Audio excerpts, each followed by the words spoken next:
Hello साथियों, आप सभी को एक बार फिर से हमारे YouTube channel education with Rohit channel में स्वागत है। साथियों, आप लोग कैसे हो? मैं आशा करता हूं कि आप सभी लोग अच्छे होंगे। तो आज की वीडियो में सीडीपी के पूरे 30 क्वेश्चन हम सॉल्व करने वाले हैं और ये 30 क्वेश्चन पूरे प्रीवियस ईयर के क्वेश्चन हैं और इसी तरह के क्वेश्चन आपके एग्जाम में हूबहू देखने को मिलेंगे।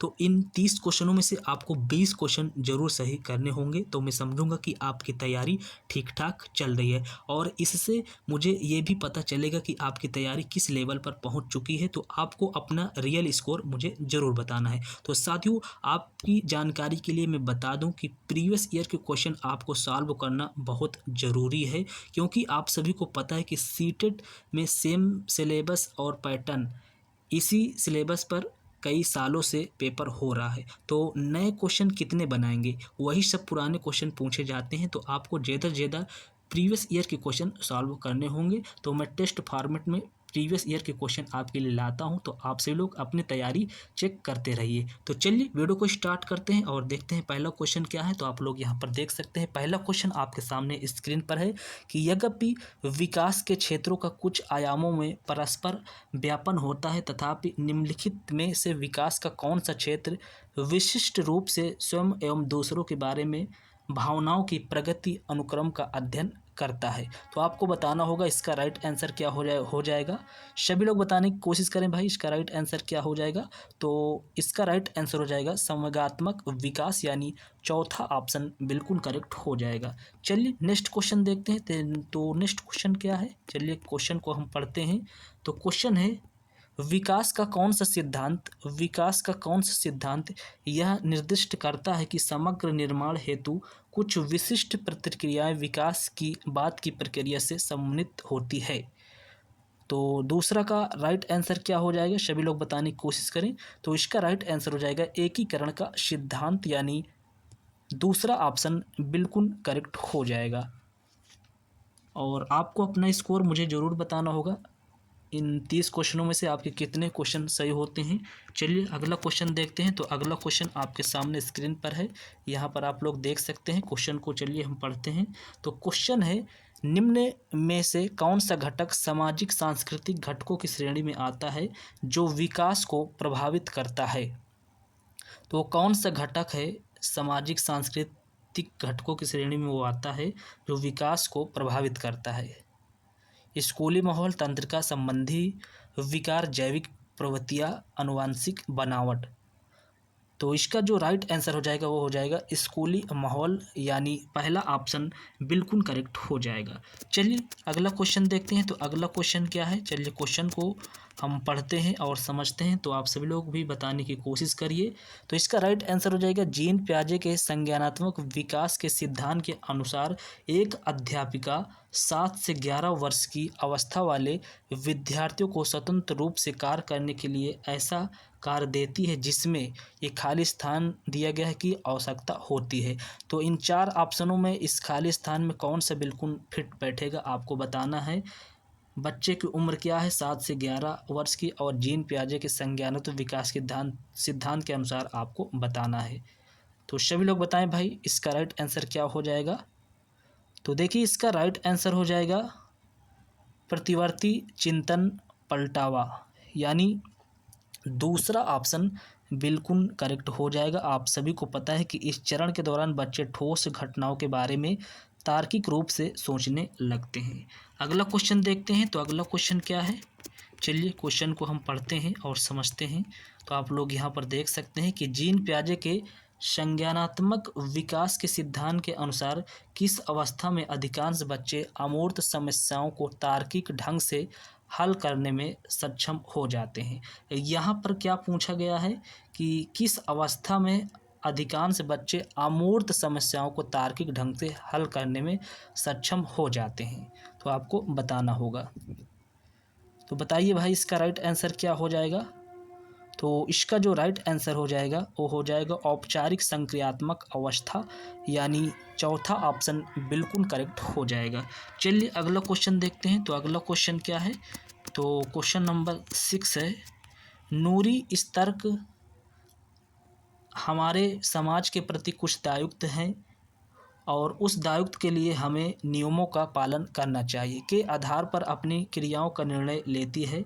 लॉरेंस कोहलबर्ग के अनुसार नूरी इस समय नैतिक तार्किकता की किस अवस्था में है?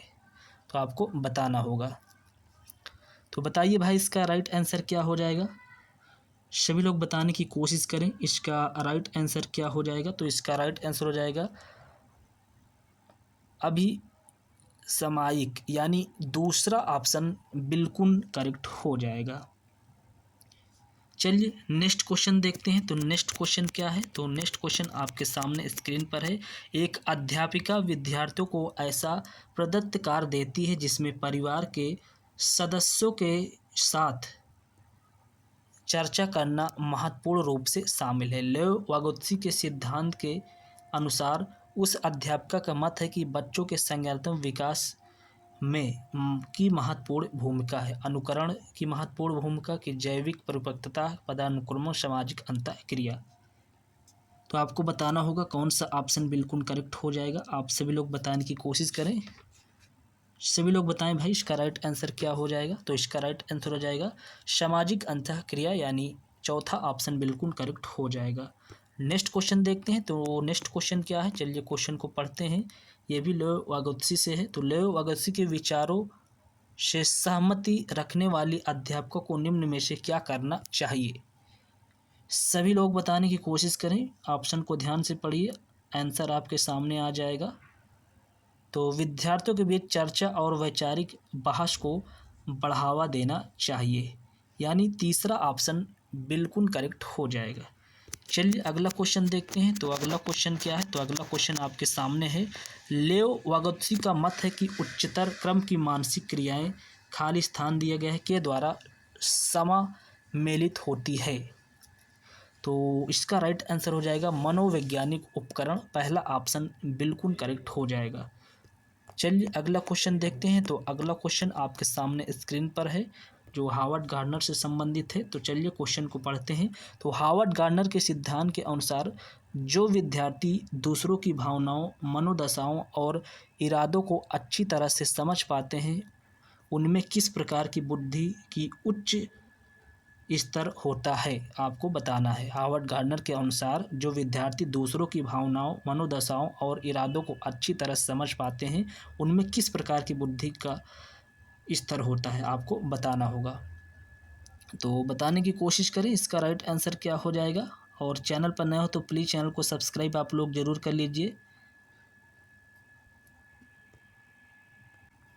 तो इसका जो राइट आंसर हो जाएगा वो हो जाएगा अंतःवैयक्तिक, यानी पहला ऑप्शन बिल्कुल करेक्ट हो जाएगा। यानी इस बुद्धि में दूसरों की भावनाओं को समझने और उनसे संबंधित होने से संबंधित आप लोग समझ सकते हैं, यानी अन्य लोगों की विभिन्न भावनात्मक अवस्थाओं को आप लोग समझ सकते हैं। तो आप लोग समझ गए होंगे। चलिए अगला क्वेश्चन देखते हैं। तो अगला क्वेश्चन क्या है? तो क्वेश्चन नंबर 11 है। चलिए क्वेश्चन को पढ़ते हैं। ये भी लेव वागोत्स्की के विचार से संबंधित क्वेश्चन है। तो चलिए क्वेश्चन को पढ़ते हैं। तो लेव वागोत्स्की के विचारों के अनुसार निम्न में से कौन सा कथन भाषा और संज्ञान के बीच के संबंध को सही रूप से दर्शाता है?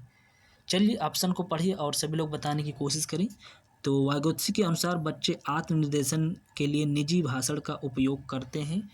तो बच्चों की जो निजी वाक्य उनकी मौखिक सोच के आंतरिक स्तर को दर्शाती है, यही बिल्कुल करेक्ट हो जाएगा। चलिए अगला क्वेश्चन देखते हैं। तो अगला क्वेश्चन क्या है? लड़के हमेशा विज्ञान में अच्छे होते हैं और लड़कियां गायन में, यह कथन क्या दर्शाता है? वेरी सिंपल क्वेश्चन है। तो आप सभी लोग बताने की कोशिश करें इसका राइट आंसर क्या हो जाएगा। तो इसका जो राइट आंसर हो जाएगा जेंडर रूढ़िवादिता, यानी चौथा ऑप्शन बिल्कुल करेक्ट हो जाएगा। चलिए अगला क्वेश्चन देखते हैं। तो अगला क्वेश्चन क्या है? क्वेश्चन नंबर 13 है। एक कक्षा में विद्यार्थियों के सामाजिक सांस्कृतिक संदर्भों के परिप्रेक्ष्य में विविधता आपको बताना है आगे क्या होगा। तो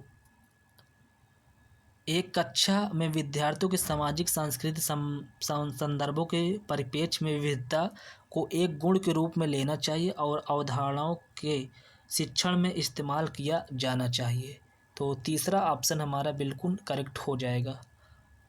चलिए अगला क्वेश्चन देखते हैं क्या है। तो अगला क्वेश्चन आपके सामने स्क्रीन पर है। क्वेश्चन नंबर 14 है, विद्यार्थियों में समालोचनात्मक चिंतन को समुन्नत करने के लिए अध्यापकों को डैश जिनमें शामिल है प्रस्तुत करने चाहिए। समालोचनात्मक चिंतन को समुन्नत करने के लिए अध्यापक को क्या करना चाहिए आपको बताना है। तो सभी लोग बताने की कोशिश करें भाई। तो खुले अंत वाले मुक्तोत्तर प्रश्न, अपसारी चिंतन, यानी इस तरह के क्वेश्चन आपको शामिल करने चाहिए। इसलिए पहला ऑप्शन हमारा बिल्कुल करेक्ट हो जाएगा। चलिए अगला क्वेश्चन देखते हैं क्या होगा। तो अगला क्वेश्चन आपके सामने स्क्रीन पर है, यहाँ पर आप लोग देख सकते हैं, रचनात्मक आकलन किस प्रकार किया जाना चाहिए। तो सभी लोग बताएं भाई, रचनात्मक आकलन किस प्रकार किया जाना चाहिए। क्वेश्चन नंबर 15 का राइट आंसर क्या हो जाएगा। तो इसका राइट आंसर हो जाएगा नियमित रूप से विद्यार्थियों के सहयोग के साथ, यानी तीसरा ऑप्शन बिल्कुल करेक्ट हो जाएगा। चलिए अगला क्वेश्चन देखते हैं क्या है। तो अगला क्वेश्चन आपके सामने स्क्रीन पर है, आप सभी लोग बताएं इसका राइट आंसर क्या होगा। समावेशी शिक्षा के अनुसार सभी विद्यार्थी अपनी सर्वोत्तम क्षमताओं को प्राप्त कर सकें, यह सुनिश्चित करने के लिए किन सिद्धांतों का पालन करना चाहिए। समता, समानता, पक्षपात, पृथक्करण। तो कौन सा ऑप्शन बिल्कुल करेक्ट हो जाएगा, आप सभी लोग बताने की कोशिश करें। सभी लोग बताएं भाई इसका राइट आंसर क्या हो जाएगा। और चैनल पर नए हो तो प्लीज़ चैनल को सब्सक्राइब जरूर कर लें आप लोग, इस चैनल से आपको निश्चित ही मदद मिलेगी। तो इसका जो राइट आंसर हो जाएगा वो हो जाएगा क्षमता, यानी पहला ऑप्शन बिल्कुल करेक्ट हो जाएगा। चलिए नेक्स्ट क्वेश्चन देखते हैं। तो नेक्स्ट क्वेश्चन आपके सामने स्क्रीन पर है, ये भी बहुत इम्पोर्टेंट क्वेश्चन है। चलिए क्वेश्चन को पढ़ते हैं। गति समन्वय वैकल्य प्रत्यक्ष रूप से किन कठिनाइयों से संबंधित है। गति समन्वय वैकल्य आपको बताना है, ये प्रत्यक्ष रूप से किन कठिनाइयों से संबंधित है। पाठ विषय वस्तु पढ़ने से, तत्व को याद रखने से, शारीरिक अंगों के संवहन से, अंकों के प्रकलन से। तो कौन सा ऑप्शन सही होगा आपको बताना है। तो ये जो है शारीरिक अंगों के संवहन से संबंधित हो जाएगा, क्योंकि यहाँ पर गति संवहन वैकल्य पूछा गया है। तीसरा ऑप्शन बिल्कुल करेक्ट हो जाएगा। चलिए नेक्स्ट क्वेश्चन देखते हैं। तो नेक्स्ट क्वेश्चन क्या है, अभिकथन और तर्क से है ये क्वेश्चन। तो अभिकथन एक को हम पढ़ते हैं, सभी विद्यार्थियों के समावेशन को सुनिश्चित करने के लिए कक्षा में ज्ञान के प्रतिनिधित्व के विविध प्रकारों का इस्तेमाल किया जाना चाहिए। और तर्क आर दिया गया है, समावेशन की अवधारणा में अधिगम अक्षमता वाले बच्चे तो शामिल हैं, परंतु इसमें भावनात्मक कठिनाई से जूझ रहे बच्चे शामिल नहीं हैं। तो आपको बताना होगा कौन सा सही है, कौन सा गलत है, कौन सी सही व्याख्या कर रहा है, कौन सा नहीं कर रहा है। आपको अभिकथन ए और तर्क आर को पढ़ना होगा और राइट आंसर बताना होगा। सभी लोग बताने की कोशिश करें इसका राइट आंसर क्या हो जाएगा। सभी लोग बताएं भाई इसका राइट आंसर क्या हो जाएगा, बताने की कोशिश करें। तो देखिए इसका जो राइट आंसर हो जाएगा, ए सही है लेकिन आर गलत है, क्योंकि सभी विद्यार्थियों के समावेशन को सुनिश्चित करने के लिए कक्षा में ज्ञान के प्रतिनिधित्व के विविध प्रकारों का इस्तेमाल किया जाना चाहिए। आप लोग यहाँ पर देख सकते हैं ये बिल्कुल सही है, लेकिन यहाँ पर ये गलत है। समावेशन की अवधारणा में अधिगम अक्षमता वाले बच्चों को शामिल हैं, परंतु इसमें भावनात्मक कठिनाई से जूझ रहे बच्चे शामिल नहीं हैं। यहाँ पर जो कठिनाई से जूझ रहे हैं उनको शामिल करने की बात नहीं की जा रही, इसलिए ये गलत हो जाएगा। तो तीसरा ऑप्शन बिल्कुल करेक्ट हो जाएगा।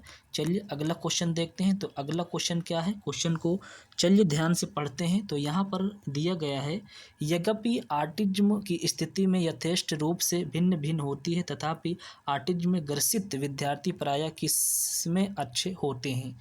तो आपको बताना होगा, ऑटिज्म की स्थिति से क्वेश्चन पूछा गया है। तो इसका राइट आंसर हो जाएगा विस्तृत तथ्यात्मक जानकारी को याद रख पाने में, यानी चौथा ऑप्शन बिल्कुल करेक्ट हो जाएगा। चलिए नेक्स्ट क्वेश्चन देखते हैं क्या है। तो नेक्स्ट क्वेश्चन आपके सामने स्क्रीन पर है, आप लोग यहाँ पर देख सकते हैं। क्वेश्चन है, रचनात्मक बच्चों की पहचान विशेषता यह है कि। तो इसका राइट आंसर क्या हो जाएगा भाई, आप सभी लोग बताने की कोशिश करें। रचनात्मक बच्चों की एक पहचान विशेषता यह है कि वे स्वतंत्र रूप से सोचते हैं, यानी तीसरा ऑप्शन बिल्कुल करेक्ट हो जाएगा। आपका बहुत अच्छा स्कोर आज के टेस्ट में जाना चाहिए, क्योंकि ज़्यादातर इजी क्वेश्चन है। चलिए नेक्स्ट क्वेश्चन को पढ़िए और जवाब देने की कोशिश करें। तो क्वेश्चन है, बच्चों के सम्मुख, क्वेश्चन क्या है, बच्चों के सम्मुख विचार बिंदु प्रस्तुत करते समय सही क्रम डैश डैश डैश से की ओर होनी चाहिए। जटिल से सरल, समान से विशिष्ट, अमूर्त से मूर्त, संकेतित से अनुप्रत्याकात्मक। तो आप सभी लोग बताने की कोशिश करें। तो बच्चों के सम्मुख विचार बिंदु प्रस्तुत करते समय सही क्रम समान से विशिष्ट की ओर होनी चाहिए, यानी दूसरा ऑप्शन बिल्कुल करेक्ट हो जाएगा। चलिए नेक्स्ट क्वेश्चन देखते हैं। तो नेक्स्ट क्वेश्चन क्या है, क्वेश्चन नंबर क्या है, 22 है। तो क्वेश्चन है, एक अध्यापिका विद्यार्थियों द्वारा सृजित ज्ञान की समझ और स्मृति को बल देना चाहती है। इस उद्देश्य के लिए कौन सी युक्ति प्रभावशाली नहीं होगी। तो इसका राइट आंसर हो जाएगा, अप्रासंगिक जानकारी को प्रासंगिक जानकारी के साथ सुमेलित करना, यानी यही जो है निगेटिव है। चलिए अगला क्वेश्चन देखते हैं क्या है। अगला क्वेश्चन क्या है, अगला क्वेश्चन अभिकथन और कारण से पूछा गया है। क्वेश्चन को चलिए हम पढ़ते हैं। तो क्वेश्चन क्या दिया गया है, एक शिक्षक को विद्यार्थियों को अपनी चिंतन प्रक्रियाओं के बारे में और अपने सीखने के तरीकों के बारे में सोचने के लिए प्रोत्साहित करना चाहिए। और कारण आर दिया गया है, अभिसंज्ञान उच्च क्रम के संज्ञानात्मक कौशलों के विकास में मदद करता है। तो इसका जो राइट आंसर हो जाएगा, ए और आर दोनों सही है, और आर ए की सही व्याख्या भी कर रहा है, यानी पहला ऑप्शन बिल्कुल करेक्ट हो जाएगा। चलिए अगला क्वेश्चन देखते हैं क्या है। तो अगला क्वेश्चन है, कर्ण हमेशा किसी भी समस्या का एक से अधिक समाधान सोचता है और अक्सर नौचारी समाधानों को सुझाता है। यह किस तरह की सोच का उदाहरण है। अपसारी सोच, अभिसरण सोच, नकारात्मक सोच, तर्कहीन सोच। तो इसका राइट आंसर हो जाएगा अपसारी सोच, यानी पहला ऑप्शन बिल्कुल करेक्ट हो जाएगा। चलिए अगला क्वेश्चन देखते हैं। तो अगला क्वेश्चन आपके सामने स्क्रीन पर है। क्वेश्चन नंबर ये 25 है।